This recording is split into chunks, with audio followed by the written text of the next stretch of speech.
રાધે કૃષ્ણ રાધે કૃષ્ણ રાધે કૃષ્ણ રાધે રાધે કૃષ્ણ બોલતા જાઓ ને સરસ મજાનો જમતા જાઓ. હેલો મિત્રો, કેમ છો? મજામાં. આજે હું બનાવવાની છું રાજસ્થાની સ્નેક. તો રાજસ્થાની સ્નેક બનાવવા માટે સૌથી પહેલાં રાજસ્થાનીના ફેવરેટ પાપડ લેવાના છે. તો પાપડ મેં લઈ લીધું છે. પાપડના ઉપર થોડું આવી રીતના પીછેથી તેલ લગાવી દઉં છું. પાપડ રોસ્ટ પહેલાં કરી લેવાનું છે આપણે. બંને બાજુથી આપણે પાપડને સરસ શેકી લેવાનું છે.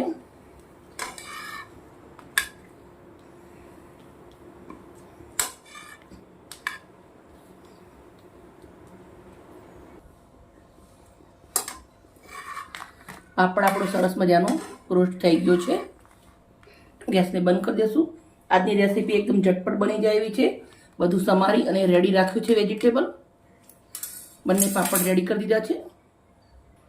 મિત્રો, તમે જોઈ શકો છો મેં 2 પાપડ લીધા છે. હવે આપણે પાપડના ઉપર થોડુંક એવું માખણ લગાવી દઉં છું. આવી રીતના માખણ થોડું પાપડના ઉપર લગાવી દઉં છું. બાળકો આમ માખણને એવું બધું ના ખાતા હોય, પણ આપણે આવી રીતે બાળકોને કરીને આપશું તો ખાવામાં બી મજા આવશે અને લાગશે બી બહુ સરસ. આપણે દેશી માખણ છે. બીજું પાપડ આપણે આવી રીતે મૂકી દઈશું એના ઉપર. થોડુંક માખણ એના ઉપર પણ આપણે લગાવી દઈશું. આપણે દેશી જ માખણ છે, ઘરનું બનાવેલું ઘણું બધું.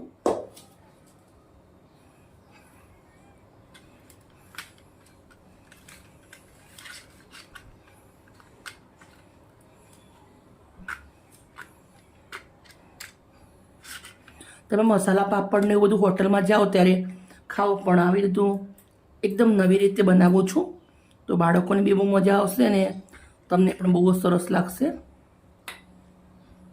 હવે આપણે ઉપર ડુંગળી નાખવાની છે. ડુંગળી મેં ઝીણી સમારી લીધેલી છે. આવી રીતના આપણે ડુંગળી નાખશું. પાપડ થોડા આપણે આવી રીતે દબાઈ દઈશું.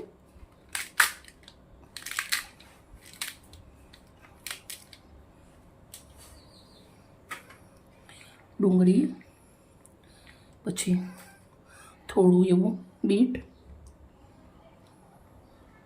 આ બધું જ મેં ઝીણું સમારી પહેલાં રેડી કરી દીધેલું છે.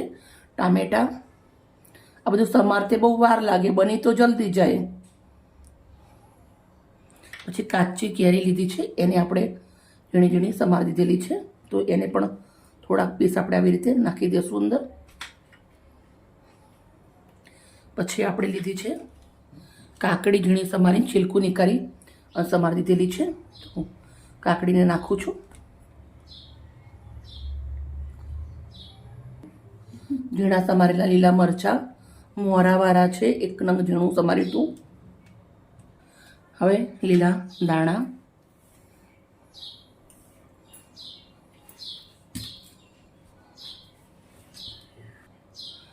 કશ્મીરી લાલ મરચું થોડું કેવું 1 ચપટી, પછી ચાટ મસાલો,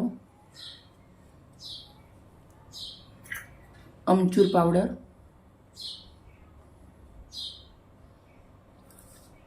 મીઠું સ્વાદ પ્રમાણે,